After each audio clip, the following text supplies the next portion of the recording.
welcome to Amateur Redneck Workshop. I'm Harold. Today I'm going to build a Cyclone separator. I'm sure you've seen dozens of them put together on various other videos, but mine's a little different. I think you'll agree when we get to the end of it. Of course, in the video I get sidetracked right at first and do a little something else besides making the Cyclone separator, but it didn't take very long. And speaking of interruptions, well, actually, this video was an interruption to a project that I'm working on. I'm trying to make my own extruder for plastic. You know, a lot of times, not only do we make things more elaborate than they ought to be, we make stuff that's not worth making. You know, like the hammer I made in the plastics video there. I can get a whole claw hammer for $3 down at Harbor Freight if I got a coupon. That includes the hammer and the head and everything. It's a fiberglass handle. And the plastic hammer down there, it's not about $7 or $8. So, the project wasn't worth doing as a financial savings or anything like that. I just wanted to fool with it, and there's a lot of things that a lot of us do. We just wanted to do it. It wasn't necessarily worth doing. But I've got another project going. I'm making or trying to make my own plastic extruder, not a real proper extruder, but still an extruder. And that's what I was doing when I got the idea to make the Cyclone separator. So I get sidetracked easy. I guess that's what's happened to old guys. They go to work on something and they see something else that needs doing, they'll stop and they'll go start on that. They'll see something else needs doing, and when it's all over, they might not ever get finished with anything. It's just one of those things. I know it's human nature to make things elaborate. You get started doing something and you just add to it and embellish it and add to it, and things can be a lot simpler. And I like to boil things down to as simple as they can get. And I think this video, be pretty simple. After all, look who did it, But anyway, let's get on to our buddy Bubba. Old Bubba, he went into work one morning, and he's got both ears bandaged up. His boss says, "Hey, Bubba, what takes with your ears?" And Bubba says, "Oh," he says, "last night," he says, "I was ironing my shirt," he says, "and the phone rang," and he says, "I answered the iron." His boss says, "Well, that'll explain one ear, but what about the other?" And Bubba says, "I tried to call the doctor." I guess probably we ought to get on to the video now before it gets any worse. If you'll see this thing here, this has been up here for years, and look at that. That's no good. And I'm tired of every time I try to yank a towel off of there, I get all of them, So what we're going to do is I'm going to measure the thing. Then I'm going to get a piece of wood, an old junk piece of wood. I got a couple of them laying there that on the edge of being thrown out. And I'm going to make a more substantial paper towel holder. And so right in the middle of doing something else, to reach my bandsaw where it's sitting right now. And I may have to make another interruption to clean things up so I can reach everything. Who knows? But right now, stumbling around on metal and stuff, I'm gonna cut it with this, and we'll clean up later.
pretty ugly.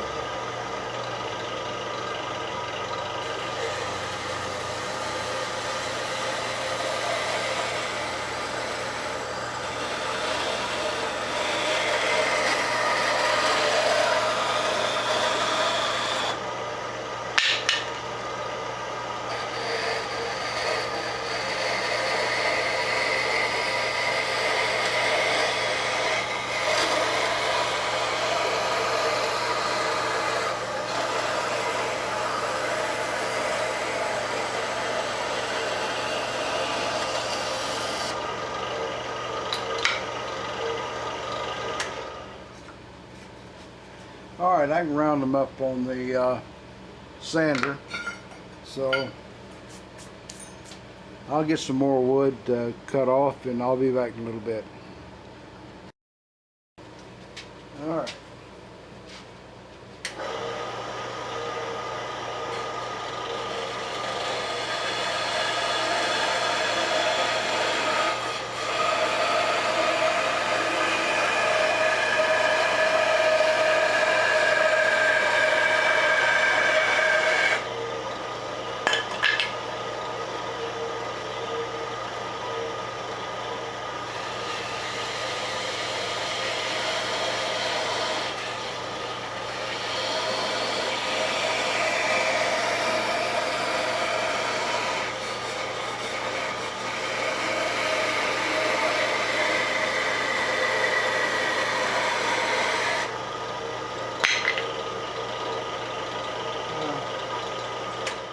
That's good enough.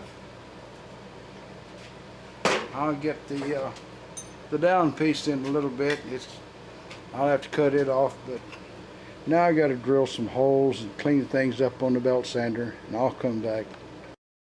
Just about every tool I drag out, you hear me say I've had this about 40 years. Well, back in the 70s, I did the major amount of tool buying that I did in my life, and so yeah, most of the stuff I got I've had about 40 years, and I quit buying stuff in about 77, and just a little add-on thing here and there because of my changed living conditions and job and that sort of thing. Alright, let's get into this.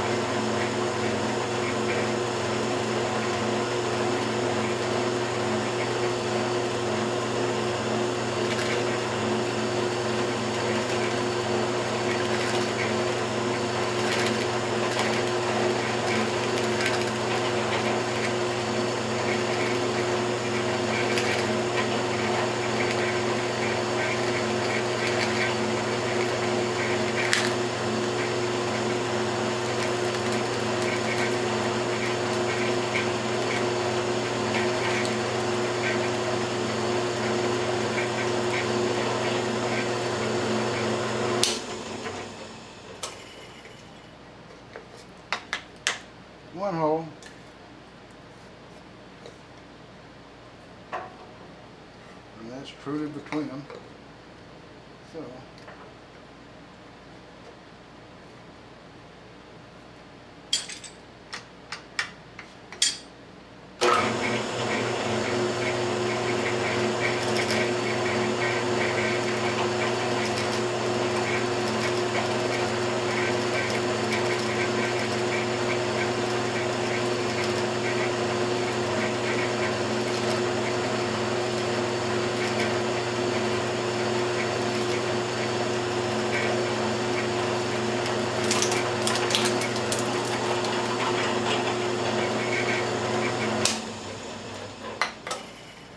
didn't do so good on the back. We'll turn that up on the top where you can't see it. Alright, so this is one of those tools I've had about 40 years. It's got two bits that go in here, and they move side to side. You can cut up to, I think, about a 4-inch size hole. And I cut the end off here. It was made for a brace and bit kind of thing, and I cut that little square piece off to use in my electric drill. Alright, be back. Alright, now this is a genuine redneck towel holder. I made it out of, this is the piece of wood we pushed the plastic out of with another video. This is of course the paper towels and a 1/2 inch all thread. And there we are. No time wasted painting or anything like that. It's just good enough. It holds the paper towels and it'll probably outlast me, and it's all made out of scrap that I had laying around. So back on to the regular project. And this is another little side project before we get on with our homemade extruder here. I got a little something I'll need to do. Mainly it's based on the fact that I need to clean up the lathe, and the lathe and all that stuff being dirty provides me with material to test an idea. So what I'm going to do is I'm going to make this fit a couple of vacuum hoses, and I'll bring you back in a minute when I get things set up. I don't have any short pieces of pipe to stick in here, so I'm going to have to make a little fitting. But luckily you're providing me with some plastic that will work out just right for that.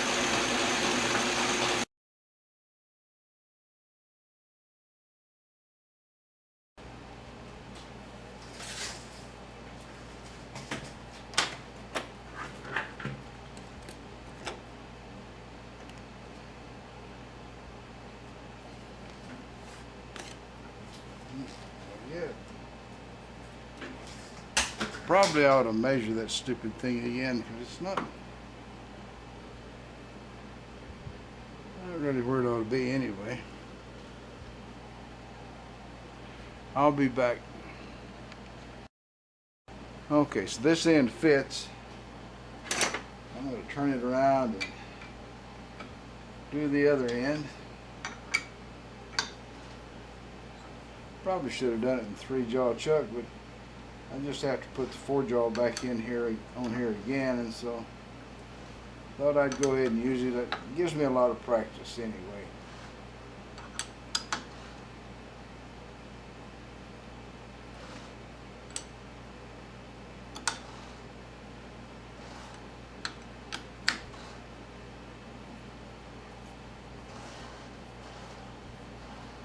That's pretty close right there.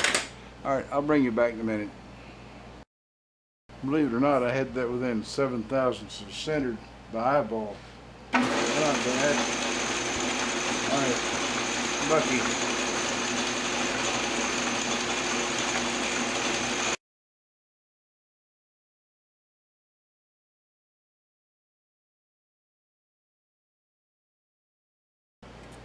That's good. I like it good and tight. I may not have to use any glue on that part, so I like that idea.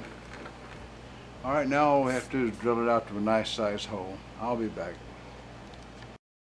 I think I ought to be able to drill this plastic at a reasonably high rate of speed. I'm starting to hear a clunk when I turn on my lathe, so I think something's loose somewhere.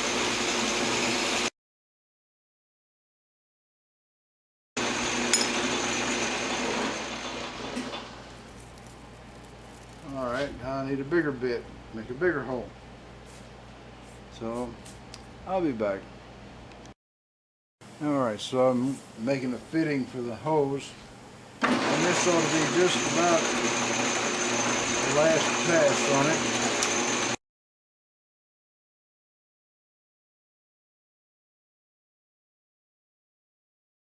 Alright, I took a couple of different hole saws, and I cut holes in the top. One for this guy here, fit that way. So we can go, oh, that's not right. That's a big mistake. Had to burn it. What an idiot. This guy should go along the side, and the hose should go in the middle. Now I've got to get another bucket or something. Okay, everything's called off for now. Okay, we got the Redneck's hurricane separator. Cyclone separator. I know it's some kind of storm. Got this little guy on the inside, sling stuff out to the side. This guy to suck the air on through. We're going to try it out here in just a second and see if it works. I just got to clean out the vacuum cleaner. Alright, I pulled the bag out of the vacuum cleaner and there's just a couple little shiny spots that wouldn't come out. I'll put this guy on here.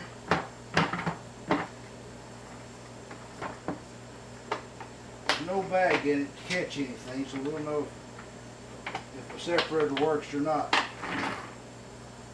Okay. Plug this hose in here. There. Set this out of the way. Now we're going to vacuum up all the crud that's on the lathe. Going handheld for a second. I'm sure you can see all that crud on the lathe. We're going to vacuum that up and see if it all comes out in the first bucket or if it goes to the second bucket. We'll find out something.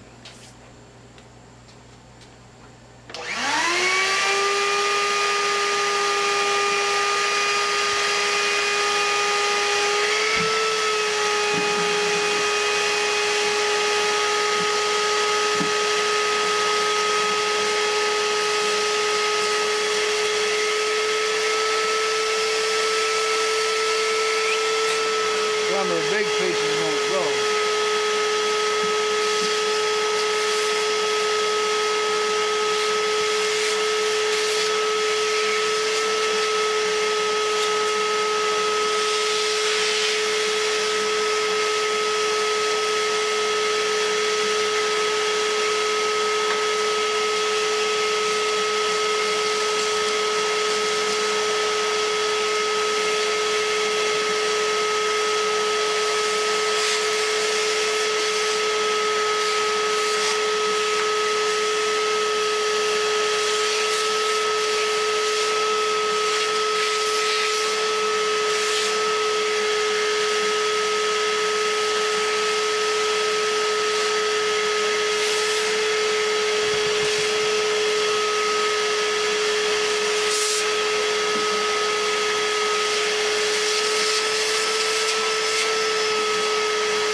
Shut things down and check.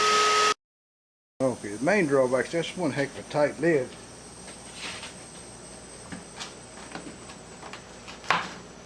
But it's coming up.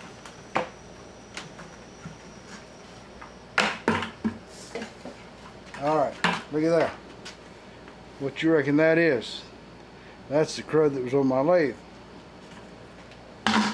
Now then, let's look in the vacuum.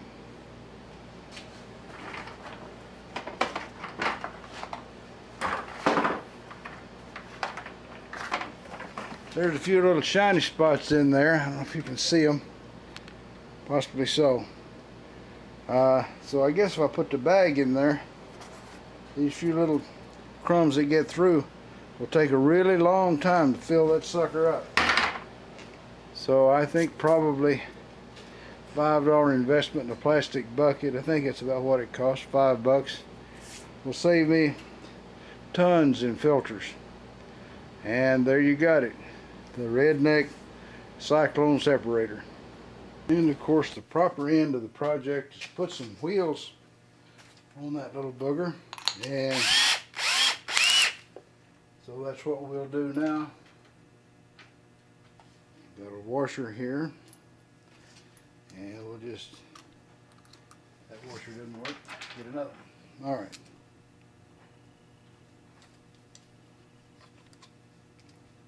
This will take all the stress out of, this washer will take the stress out of screwing it down on that bucket.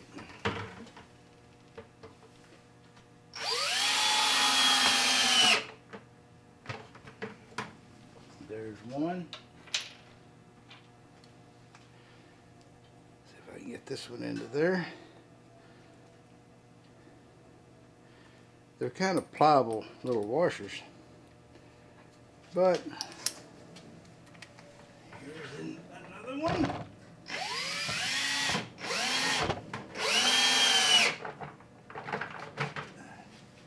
They grab the hole tight too. Alright. It's all the fancy washers I had, so the rest may be a little rusted or whatever.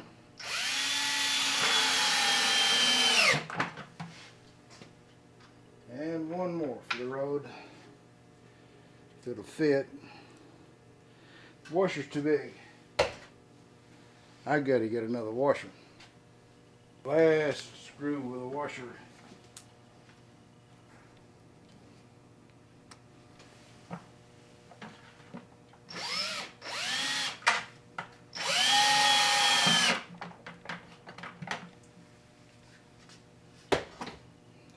So there you have it. You got the thing, it's on wheels. Put the lid on it. It's a Cyclone separator, and I think that worked out pretty good.